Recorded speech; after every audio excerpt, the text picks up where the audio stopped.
Au milieu du XXe siècle, les routes américaines étaient marquées par un paradoxe mécanique.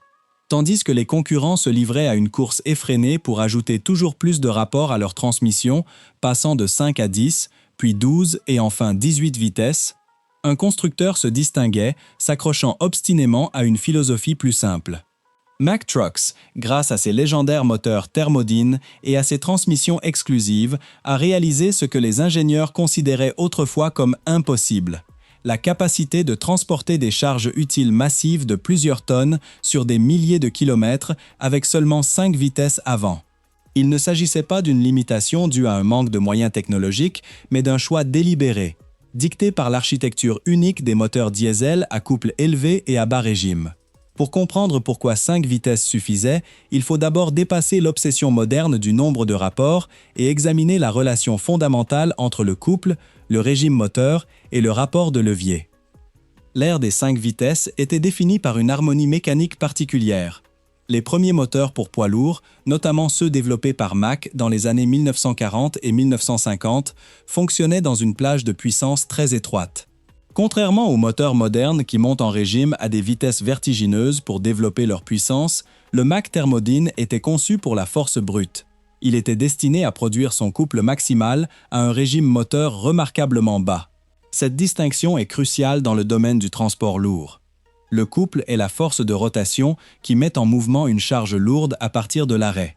La puissance, quant à elle, mesure simplement la vitesse à laquelle cette force peut être appliquée. En privilégiant un couple important à bas régime, les ingénieurs de Mack permettaient au conducteur de maintenir le moteur dans sa plage de fonctionnement optimale sans avoir à manipuler constamment une boîte de vitesse complexe. La transmission elle-même était un modèle de robustesse. À l'époque, une transmission n'était pas un simple assemblage d'engrenages. C'était un lien physique entre la puissance brute du moteur et les roues motrices. Ajouter des engrenages augmentait les risques de panne, le poids de la chaîne cinématique et exigeait une attention constante de la part du conducteur. En perfectionnant une transmission à 5 vitesses à prise constante, Mack a créé un système pratiquement indestructible. Les rapports de boîte étaient suffisamment espacés pour que la large plage de couple du moteur puisse assurer des passages de vitesse fluides. Au démarrage d'un quai de chargement, la première vitesse offrait le démultiplicateur nécessaire pour vaincre l'inertie d'une charge de près de 8 tonnes. Une fois en mouvement, la capacité du moteur à fournir un couple important sur une large plage de régime permettait au conducteur de rester sur un même rapport bien plus longtemps que ses collègues d'autres camions, qui changeaient frénétiquement de vitesse pour éviter que leur moteur plus petit et à haut régime ne cale. Cette simplicité a eu des conséquences profondes pour le secteur du transport routier. Elle a transformé la nature même du métier de conducteur routier longue distance. Conduire un camion équipé d'une imposante boîte de vitesse manuelle à 5 rapports exigeait des compétences différentes. Il s'agissait de rythme et d'anticipation plutôt que d'intervention manuelle constante. Le conducteur apprenait à écouter le moteur, à ressentir les vibrations du châssis, à savoir précisément quand le couple était suffisant pour maintenir une pente ou quand rétrograder. Cela créait une relation intime, presque symbiotique, entre le conducteur et la machine. Le camion n'était plus un simple outil. Mack était un partenaire exigeant, qui respectait ses limites mécaniques et récompensait ce respect par une fiabilité inégalée. Le recours à une boîte 5 vitesses permettait à Mack de concevoir une transmission légère, efficace et surtout facile d'entretien sur le terrain. Lorsqu'un camion tombe en panne au milieu du désert ou dans un col isolé, la simplicité d'une boîte 5 vitesses n'est pas un point faible, mais une garantie absolue. Au début des années 1960, les contraintes du réseau autoroutier inter-État ont commencé à transformer le paysage. Les moteurs devaient développer plus de puissance pour maintenir des vitesses élevées et constantes sur terrain plat, et la demande d'une meilleure consommation de carburant a poussé les constructeurs vers une sélection de rapports plus fine. Pourtant, pendant longtemps, la méthode Mack a prévalu. Elle a prouvé que dans le monde des engins lourds, la complexité n'est pas toujours synonyme de meilleure performance. En concevant un moteur qui fonctionnait en harmonie avec la transmission, au lieu de contraindre cette dernière à compenser les faiblesses du moteur, Mack a démontré une maîtrise du design industriel axée sur un objectif précis: transporter des marchandises du point A au point B avec une constance absolue. L'ère des boîtes à 5 vitesses représente une époque où l'ingénierie se concentrait sur l'optimisation du système dans son ensemble plutôt que sur l'amélioration isolée de composants individuels. Cependant, avec l'arrivée des années 1970, l'industrie a dû faire face à un changement irréversible.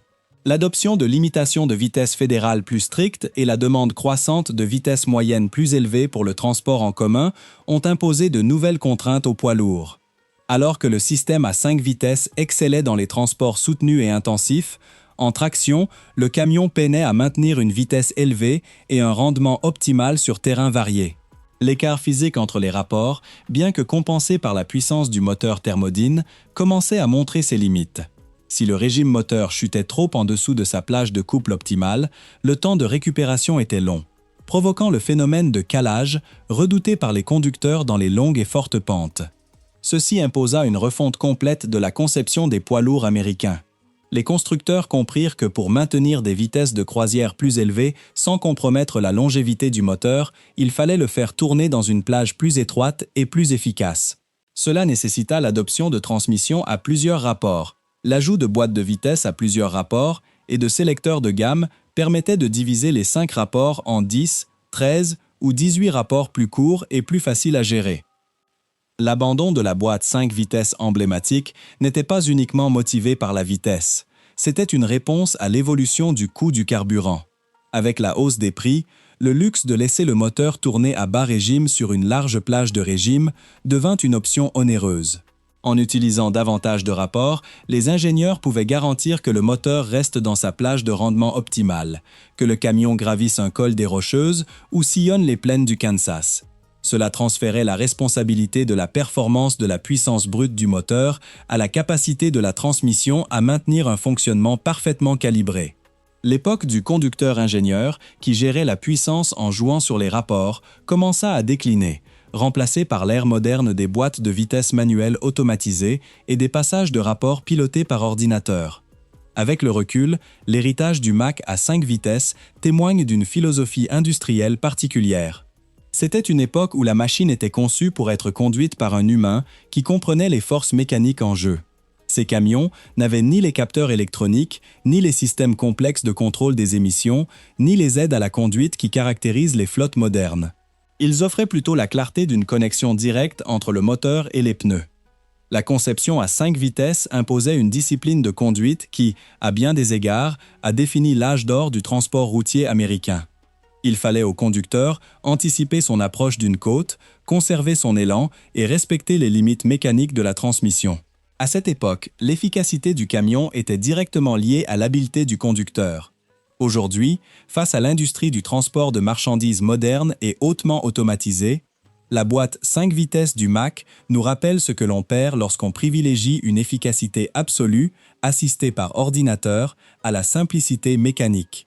Si aucun exploitant de flotte moderne n'échangerait une transmission automatisée à 18 rapports contre une boîte manuelle à 5 vitesses, la prouesse technique que représente le transport de charges massives avec une plage de rapports aussi réduite demeure une référence en matière de conception robuste.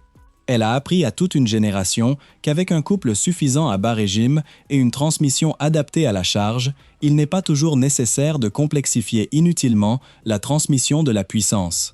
La boîte 5 vitesses n'était pas qu'une simple configuration de transmission.